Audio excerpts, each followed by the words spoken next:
네, 여러분 안녕하세요. 지식재산 도전 웹뉴스 MC 금석입니다. 위피의 랭킹 뉴스 대한민국 대표 유튜버 초청인데요. 오늘 좀 재밌는 시간 준비했습니다. 일단 질문을 먼저 하나 가볍게 좀 드릴게요. 여러분들 자동차 타고 낯선 곳으로 향할 때 가장 먼저 찾는 거 아무래도 핸드폰 들고 아니면은 차에 있는 내비게이션을 떠올렸다라고 생각이 드는데요. 오늘은 자동차 내비게이션처럼 선박과 그리고 육상에서의 해상 관련 정보를 실시간으로 수집하고 분석하는 차세대 해상항법 체계인 이내비게이션에 대한 콘텐츠입니다. 자, 오늘은 아주 특별히 해양과 아주 밀접히 관련된 분들을 모셨습니다. 선박해양플랜트 연구소 박진영 박사님과 항해사 출신 유튜버 오버플로님. 네, 반갑습니다. 먼저 박진영 박사님부터 인사 말씀 부탁드립니다. 안녕하세요. 선박해양플랜트 연구소의 박진형입니다. 이렇게 생방송으로 하는 퀴즈쇼에 직접 참여하는 것은 처음인데요. 오늘 계기로 많은 국민이 이 내비게이션에 대해 이해할 수 있는 시간이 되었으면 좋겠습니다. 잘 부탁드립니다. 네. 자, 그리고 오늘 퀴즈쇼에 우리 박사님께서 이 내비게이션을 주간 연구하는 기관에서 오셨기 때문에 굉장히 많은 의견을 공유를 또 해주실 걸로 기대를 하고요. 네. 그리고 유튜버 오버플로님 인사해 주시죠. 네, 안녕하세요. 항해사를 하다 현재는 한국해운조합에 근무 중인 크리에이터를 꿈꾸고 있는 신생 유튜버 오버플로입니다. 저는 항해사를 할 때 브이로그 형식의 콘텐츠 영상을 업로드했었는데 이렇게 생방송 퀴즈쇼에 초청해 주시고 함께하게 되어 영광입니다. 그 오버플로님은 이제 항해를 하시고 지금 이제 육상에서 근무를 하고 계신 거잖아요. 네네, 그렇습니다. 항해하시면서 되게 에피소드가 되게 여러 가지 있으실 것 같아요. 가장 기억에 남는 에피소드 한 가지만 말씀을 좀 해주신다고 하면요. 네. 항해를 하다 보면 가끔 악천후로 인해 해면이 고르지 못해서 네. 레이더의 소형 어선들이 탐지가 되지 않는 경우들이 종종 있습니다. 이때 저도 모르는 사이에 어선과 매우 가까워져서 충돌 사고가 발생할 뻔한 상황들이 있었는데요. 이 내비게이션이야말로 이런 위험한 상황에서 정말 중요한 시스템이라고 생각합니다. 아, 그렇겠죠. 이 진짜 어선끼리 가까워지면 굉장히 위험한 상황 아닌가요? 어선끼리 가까워져도 위험한데 작업 중인 어선이랑 그리고 항해 중인 대형 선박이랑 이제 조우하게 된 관계가 있다면은 그럼 더 위험한 상황이 발생할 수 있습니다. 진짜 이게 이내비게이션이 중요한 시스템이라고 생각이 들어요. 근데 일반 사람들은요, 우리 시청자분들도 그렇고 이내비게이션이 이렇게 중요한 시스템인지 잘 모를 것 같아요. 해양에서 정말 중요한 시스템이 될 이내비게이션, 이거에 대해서 알아보고 함께 퀴즈도 풀어보는 시간을 좀 가지도록 하겠습니다. 토크와 함께 중간중간 퀴즈, 선물들 쏟아지니까 많이들 참여해 주시고요. 이내비게이션에 대해서 알아가는 시간을 좀 가져보도록 하겠습니다.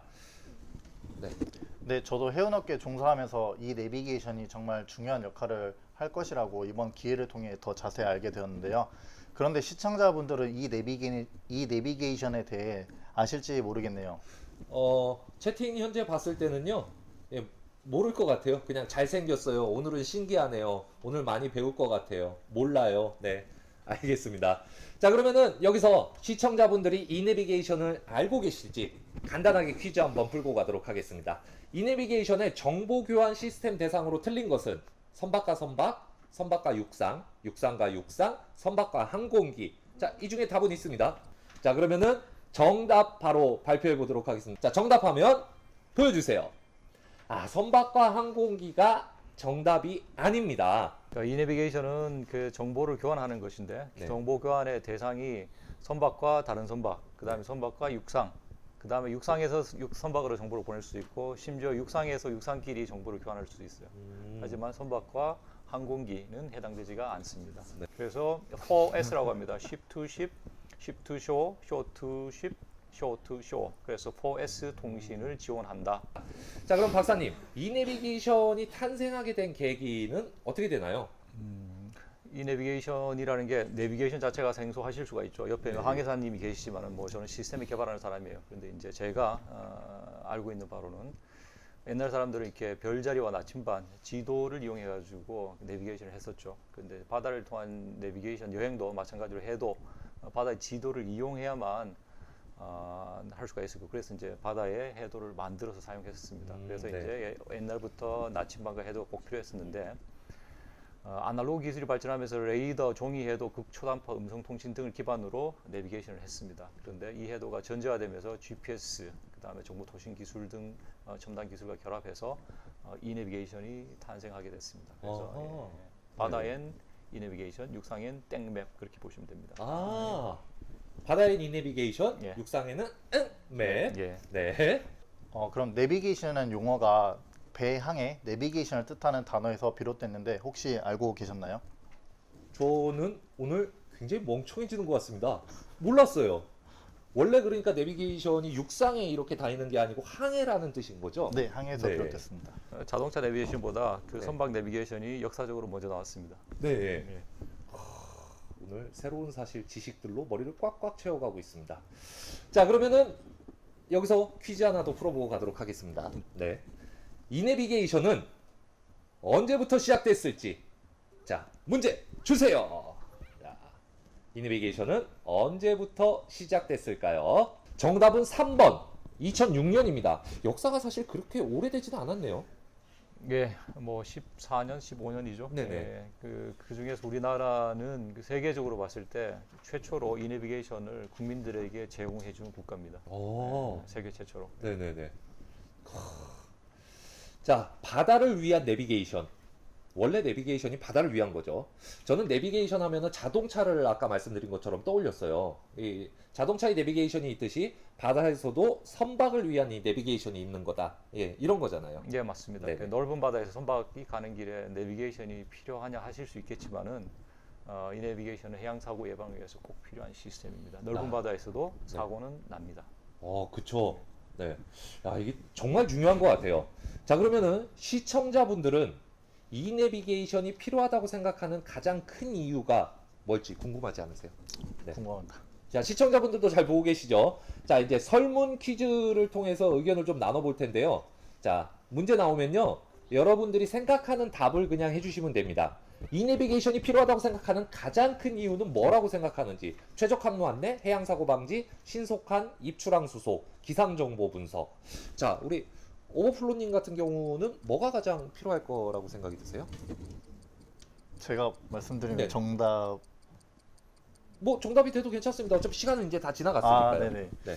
저는 당연히 항해에서 있어서 가장 중요한 것은 안전이라고 생각합니다. 아, 그렇기 때문에 해양 사고의 방지가 가장 큰 이유라고 생각하고 있습니다. 네. 자, 뭐 박사님도 같은 의견이시겠죠? 바다에서도 사고는 납니다. 그렇죠. 네. 저는 오늘 많이 배워가고 있습니다. 네, 많은 분들께서 2번이라고 생각해 주셨다니 네네. 역시 똑똑한 시청자분들과 함께하는 고품격 라이브 방송답습니다. 네네네. 아무래도 대중들에게 익숙한 것은 선박 사고 뉴스이다 보니 해양 사고 방지가 가장 큰 이유라고 생각합니다. 네. 그 저도 뉴스를 뭐 매일 보거든요. 직업도 그렇고요. 근데 선박 사고가 일어났다는 뉴스를 접할 때마다 이 굉장히 마음이 졸여지고 그러는데 실제로 해양 사고 원인 중 운항 과실이 꾸준히 80% 이상을 차지한답니다. 이 낙후된 아날로그 기술 그리고 제한된 정보로 운항자가 직접 모든 것을 다 판단해야 됐기에 사고가 잦았다고 하거든요, 박사님. 예. 해양 사고의 84%는 사람의 과실로, 인적 과실로 발생을 합니다. 그래서 IMO가 그 선박 운항 및 관련 서비스 품질 향상을 위해서 해상에서 선박 안전과 보안을 증진하고 나아가 해양 환경을 보호하기 위한 목적으로 항해 안전을 극대화하기 위해 지난 2006년에 이 내비게이션 도입을 한 것인데요. 그 노의 가장 큰 이유가 바로 해양 사고 저감이 목적이었습니다. 그러면 이 내비게이션이 실제로 상용화가 되면 지금 상용화는 아직 안 된 거잖아요. 네. 네네. 실용화? 예. 네. 예. 상용화를 이제 앞두고 있는. 네네. 네. 그러면은 해양 사고가 확 줄어들 수 있겠는데요? 예, 맞습니다. 네. 이 내비게이션이 상용화되면은 실용화되면은 가장 큰 기대 효과로는 해상 교통 관제사 화면과 선박 항해사 화면을 서로 교환함으로써 항해사는 관제사 화면상의 많은 실시간 정보를 활용하고 관제사는 화면을 통해 관제 대상 선박의 주변 상황을 현장감 있게 이해할 수 있게 됩니다. 네. 박사님 말씀처럼 항해사 입장에서 업무 부담이 줄어드는 게 가장 큰 장점일 것 같아요. 실제로 운항 미숙이나 과실에 의한 해양 사고가 많으니까요. 맞습니다. 예. 네. 더 나아가 선박 운항 정보가 육상과 실시간 공유되기 때문에 신속한 입출항 수속도 가능하고 하역 준비를 하는 등 항만 운영 업무의 통합이 가능해져서 해상 물류나 운송의 효율성도 증진될 것으로 기대를 하고 있습니다. 자, 그러면은 이 내비게이션은요. 일석이조를 넘어서서 선박과 관련된 행하는 모든 것에 이렇게 도움이 될 것 같은데요. 여러분들은 어떻게 생각하세요? 여러분 이제 조금씩 이 내비게이션 중요성이 와닿으시나요? 아, 저기 채팅을 보면은 인적 과실이 대부분이다. 상용화는 언제부터인가요? 상용화는 곧 될 겁니다. 네, 곧 될 거예요. 네. 2021년 내년 1월 말부터 목표로 하고 있습니다. 아, 그러면 사실은 이제 코앞에 다가왔다고 봐도 되는 거네요. 예, 바로 코앞입니다. 예. 이제 여러분 우리나라가 이렇게 멋진 나라 국뽕에 한 번 더 취할 수 있게 됩니다. 자, 근데 이런 이 내비게이션을 우리나라가 한국형 이 내비게이션으로 특별히 개발 중이라고 합니다. 박사님, 연구 진행되는 과정에 대해서 좀 말씀을 좀 해주시죠. 예, 그 2013년도에 해양수산부가 우리나라 해상 환경에 최적화된 새로운 이내비게이션 시스템 만들기 위해서 한국형 이내비게이션을 추진을 했는데요. 그 2016년부터 본격적으로 시작한 한국형 이내비게이션 개발 구축 사업이 올해 완료될 예정입니다. 그래서 내년부터 본격적인 서비스 운영을 위한 실내역 시험이 현재 진행되고 있습니다. 현재까지 약 20회 이상의 실내역 시험을 진행을 했었고요. 네네. 야, 이게 이미 벌써 실험이 다 됐고, 네, 내년이면 이제 완전 상용화가 이제 될 것 같고. 자, 한국형 이내비게이션 개발 프로젝트의 이름이 있습니다. 네. 오버플로님, 네. 한국형 이내비게이션 네. 이름 붙이신다면 어떤 이름으로 하시면 좋을 것 같아요? 제가 이름을 붙인다면은 네네. 한번 생각을 해봤는데 네네. KS 내비게이션으로 이름을 붙였을 것 같아요. KS 마크 아시죠? 네네. 이제 규격 마크. 네, 네네. 한국 산업 규격을 뜻하는 건데 네. 코리아 스탠다드 해가지고 한국의 기준이 세계의 기준이 되고자 하는 의미로 KS 내비게이션으로 하면 어떨까 그렇게 생각을 해봤습니다. 박수 한번 하시죠. 네, 저희는 방송하기 전에 손소독했습니다. 멋지신 생각입니다. 자, 시청자분들은 한국형 이 내비게이션에 이름 붙인다면 어떤 이름 붙이시겠어요? 국회의장님이 독도 내비게이션. 독도 내비게이션도 좋네요. 네. 저희가 밀고 있는 제가 독도에서 실내역 시험도 계획하고 있습니다. 네. 야, 이렇게 여러분들이 채팅으로 뭔가를 올려주시면은 오늘 박사님이 따끈따끈한 정보들을 계속 주실 거예요. 예. 네. 코리아게이션, 탑원 내비게이션. 네. 그쵸. 장보고 내비게이션. 제가 이렇게 연구를 하면서 이렇게 네네. 두 가지 실험할 때 그 두 곳에서 꼭 하고 싶은데 하나는 독도고요, 물론. 네네. 또 하나는 그 충북 루트입니다. 그 아. 한산도에서 그 노량까지, 한산에서 노량까지 그렇게 해서 배를 몰고 이내비게이션 서비스를 받고 그게 실제로 그 사고의 그 사고 방지를 위해서 도움이 되는지를 실증을 하는 실험을 할 계획이고요. 그래서 독도와 한산에서 노량까지 그 충북 루트는 네네. 반드시 계획을 잡을 예정입니다. 이게 또 과거의 역사와 그리고 우리 지금 현재 역사에도 굉장히 의미 있는 곳들에서 네. 이런 것들을 꼭 하고 네. 싶으신 거잖아요. 기술적으로도 굉장히 실험하기에 좋은 환경이 천혜의 환경이 남해안이고요. 그렇죠. 다도해고 맞습니다. 수심이 많이 충분하고 예. 배들도 많고. 네네. 자, 그러면 여기서 문제 나가도록 하겠습니다. 한국형 이내비게이션을 일컫는 말이 있습니다. 여러분들 정답을 골라주시면 됩니다. 자, 전부 영어로 되어 있습니다. 저는 이번 문제는 지문을 읽어드리지 않도록 하겠습니다. 한국형 이내비게이션. 자, 과연 뭐라고 일컬을까? 네, 정답은 1번입니다. 스마트 내비게이션. 네. 자, 우리 스마트 내비게이션. 이 스마트는요, 해상교통 최적화, 그리고 해양 상황 인지, 선제적 해양 안전 확보, 그리고 원격 지원, 해상 디지털 무선 통신의 영문 앞글자를 따서 스마트 SMART 내비게이션이라는 프로젝트명이 탄생하게 됐다고 해요. 사실 이거 아까 저희가 방송 들어가기 전에 이야기했던 건데 이거 이름 붙이실 때 또 박사님이 많은 일조를 하셨다고요. 뭐 저는 그 뭐 나이 든 사람이니까 옛날에 H.O.T. 그 이름을 따로 만들죠. 그래서 이제 그 하이파이브 오브 티네이저 이런 식으로요. 그렇죠. 예. 그래서 스마트라고 했는데 그게 이제 우리가 만들고자 하는 개발하고자 하는 기술하고 매칭이 되는 게 필요했었고요. 그래서 네네. 이제 SMART에 대해 가지고 각각 이름을 붙이게 된 상황입니다. 여러분, 우리 박사님이 이런 분입니다. 네, 여러분 궁금한 거 있으면 또 많이 물어봐 주시면 되고요. 자, 그러면은 이름처럼 똑똑한 한국형 이내비게이션 왜 필요한지, 어떤 점이 다른지 한번 알아보도록 하겠습니다. 한국형 이내비게이션 왜 필요합니까? 한국형 이 내비게이션이 필요한 이유를 말씀드리겠습니다. 네. 2016년 5월 던진호 전복 사고 다들 기억하실지 모르겠습니다. 네네네. 밤 10시경 전복 사고가 있었지만 급작스러운 사고로 아무도 신고를 하지 못했고요. 다음날 오전 6시경이 되어서야 근처를 지나는 어선이 발견해서 그 기간 동안 어떠한 구조 조치도 이루어지지 않아 생명을 잃는 안타까운 사고가 있었습니다.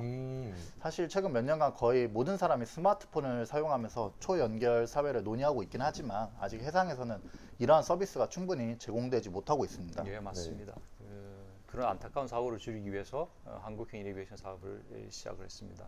우리나라의 경우 연안의 해상 교통량이 집중되어 있습니다. 그런데 국제기구인 IMO 국제해사기구죠. 네. 거기에서 논의하는 이내비게이션의 체계는 대형 선박이 주요 대상이기 때문에 연안의 교통량이 집중되어 있는 우리나라와 같은 환경에서는 100% 적용하기에 다소 어려움이 있습니다. 이러한 배경 속에서 한국형 이내비게이션이 탄생하게 되었고 소형 선박들에게 충분한 안전 서비스를 제공하는 것을 주 목적으로 하고 있습니다.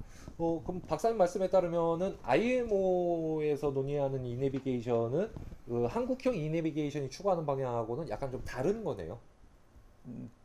대상이 좀 다르다. 대상이 다르다고 할 수 있고요. 네네. 예, 맞습니다. 네.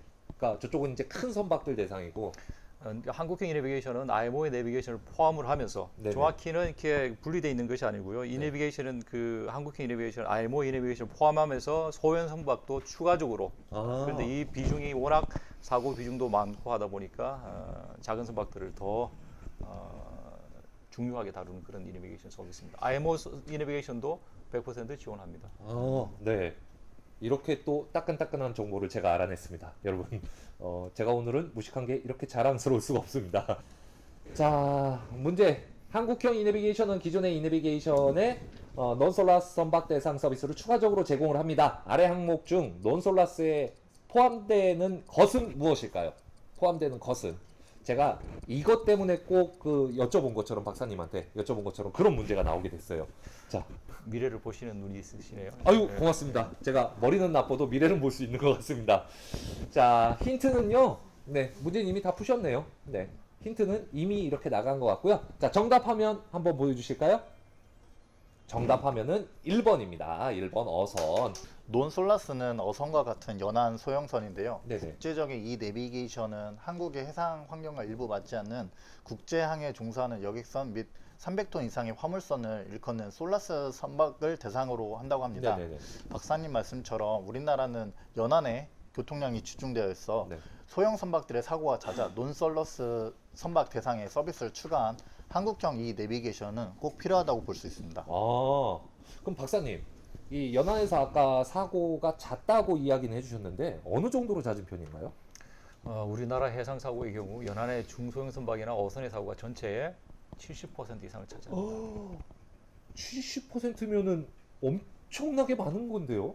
네. 대부분이죠. 예. 네. 그래서 이렇게 중소형 선박들의 잦은 사고들을 줄이기 위해서 어느 곳에서든 정보통신이 원활해야 합니다. 그래야 급변하는 해상 상황을 전달받고 사고 위험으로부터 피할 수 있기 때문이죠. 이 정보통신이 원활하려고 하면은 무선 통신망이 원활해야 될 것 같은데 오버플로님은 이제 항해사로 이게 바다를 이제 항해를 해보셨잖아요. 네네. 항해하실 때 어떠셨어요? 저는 이제 주로 국내항에 입항을 할 때 네. VTS라고 해상교통관제센터가 있습니다. 네네. 거기 VTS랑 저희 타고 있는 선박이랑 네. VHF 채널을 통해서 연안 해상 교통 정보를 공유하곤 했었는데요. 네. 하지만 이제 무선 통신망에 기반한 실시간 모니터링 시스템이 아니기 때문에 네. 그런 모니터링 시스템이 있으면 더 좋겠다고 자주 생각을 했었습니다. 네네. 그 오버플로님 말씀처럼 해상과 육상의 정보 교환 체계를 만들기 위해서 고민한 결과 초고속 해상 무선 통신망인 LTE 마리타임입니다. 네. LTM을 국내 전체 연안에 구축하는 것이 필요했습니다. 야, 그러면은 지금 연구 개발 중인 스마트 내비게이션은 LTE 마리타임이 구축된 버전인 거네요. 예, 맞습니다. LTM 위에서 정보통신 서비스를 제공해주는 그런 바다 위의 인터넷에서 해상교통 서비스를 제공한다고 보시면 되고요. 네네. 2017년에 바다에서 사용 가능한 LTM 시험망을 구축을 했고요. 2018년에는 이내비게이션 서비스 상세를 위한 서비스 명세를 위한 개발과 단위 시험을 진행을 했고 2019년에는 LTM 기준 구축을 완료했습니다. 그래서 드디어 올해 시범 운영이 되고 있습니다. 네. 그래서 스마트 내비게이션은 LTM과 전국 622개소의 기지국을 이용해서 우리나라 인근 연근의 해역까지 무선 데이터 서비스 체계를 구축하는 하게 됐습니다. 대단하네요. 이 우리나라 인근 해역까지 무선 데이터 서비스 체계가 구축된다는 게 굉장히 신기할 따름인데요. 자, 그러면 저도 되게 궁금한데 여러분들도 보고 계셨으면 궁금하실 만한 문제 드리도록 하겠습니다. 자, 문제 줘보세요. 저 이거 굉장히 궁금하거든요, 지금. 자, LTE 기반의 초고속 데이터 전송 서비스를 제공하는 스마트 내비게이션은 최대 몇 킬로까지 서비스를 제공할까요? 네, 정답 보여주시죠. 2번 100km입니다. 우리나라 연안으로부터 최대 100km까지 LTE 기반의 데이터 전송 체계를 구축해 LTE-M 통신 장비를 갖춘 선박은요, 기지국가 양방향 네트워크를 구성하고요, 빠른 전송 속도를 이용해서 해상에서도 선박과 육상이 상시 연결되도록 통신 체계를 갖출 계획이라고 합니다. 이 진짜 우리나라 기술력 정말 날로 놀라울 따름이거든요. 자, 이런 스마트 내비게이션의 기술 여기서 끝일까요? 아닙니다. 스마트 내비게이션 기술에 대해서 일단 오버플로님부터 설명을 좀 부탁을 드리겠습니다. 네, 최근 기술이 발전하면서 최신 자동차에는 충돌이 예상되는 것을 방지하는 알림이나 기능들이 많이 포함되어 있는데요. 이러한 역할을 선박에서는 스마트 내비게이션이 해결해 준다고 합니다. 스마트 내비게이션은 실시간으로 선박들의 위치를 파악해 충돌, 좌초 등 위험도를 자동 계산해서 위험 상황이 발생했을 때 경보를 울려주고 미연에 사고를 방지하는 충돌 사고 자동 예측 경보 기능이 있다고 합니다. 위험 상황을 그렇게 미리 알려줄 수 있다라고 하면은 지금 그 예를 들어주신 게 네네. 자동차가 뭐 자동으로 앞에 급정거를 하게 되면 바로 급정거를 할 수 있게 되는 그런 시스템들처럼 해상에서도 이 위험 상황에 대해서 미리 알려준다고 하면 굉장히 안전한 운행이 될 수 있을 것 같아요. 저 사전에 이제 알람을 알람이 이제 사운드 알람이죠. 네. 사람이 이제 사운드 알람 듣게 되면은 아무래도 이렇게 졸고 있는 사람도 이제 내가 나한테 이제 위험한 상황이 닥쳤구나라고 생각해서 이제 정신을 차려서 이제 모니터링 시스템을 확인을 해서 이제 위험한 선박을 확인한 후 이렇게 자기가 이제 알아서 피항 동작을 취할 수 있게 되는 거죠. 네네네네. 예, 그 바다에서 충돌을 막기 위해서는 다른 배가 나에게 접근하고 있다는 것을 먼저 아는 것이 가장 중요하죠. 네네. 제때 아는 것이 중요하죠. 그래서 제때 알려주는 서비스가 있고요. 네네. 그것과 더불어 가지고 바다에서 배를 몰 때는 그 낮은 수심 지역으로 가서 배가 그 좌초되어서는 안 됩니다. 네네. 그 수심이 충분히 확보된 곳으로 가야 되는 상황인 거죠. 그래서 자동차 내비게이션처럼 물 수심이 충분한 곳을 찾아서 배가 안전하게 항해를 할 수 있는 항로를 최적 항로를 자동으로 생성해주는 서비스가 있습니다. 그 충돌과 좌초를 막아주는 서비스라고 할 수 야, 있습니다. 이 스마트 내비게이션 진짜 똑똑한데요. 네. 자, 그 외에도 또 다른 기능들도 또 있지 않나요? 예, 선박 위치뿐 아니라 레이더, GPS 등 각종 항해 장비가 육상 센터에 연결되어서 네. 선박의 장비가 고장이 났거나 아니면 화재, 보건성 등의 문제가 있을 때 각종 위험성을 실시간으로 모니터링하고 비상 절차를 안내를 해줍니다. 비상 대응 절차를 안내해서 육상에서 선박의 안전한 운항을 도울 수 있는 서비스도 제공합니다. 이 선박의 위험 상황을 육상에서 실시간 모니터링이 가능하다라고 하면은 이 해상에서 위험 상황이 발생했을 때 정말 중요한 기능일 것 같아요.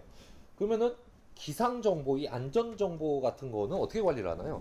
스마트 내비게이션은 LTE-M을 통해서 365일 24시간 항해 안전 정보가 자동으로 업데이트 되다 보니 아주 편리하게 사용하실 수 있다고 합니다. 그 이내비게이션 단말기를 탑재한 모든 선박이 최신 전자해도 우리 자동차 내비게이션도 항상 그 지도를 업데이트하는 게 중요하지 않습니까? 바다에서도 전자해도 업데이트가 중요합니다. 그 최신 전자해도를 통해서 실시간 해수 흐름이라든가 암초, 해상 공사 여부까지 알게 되고요.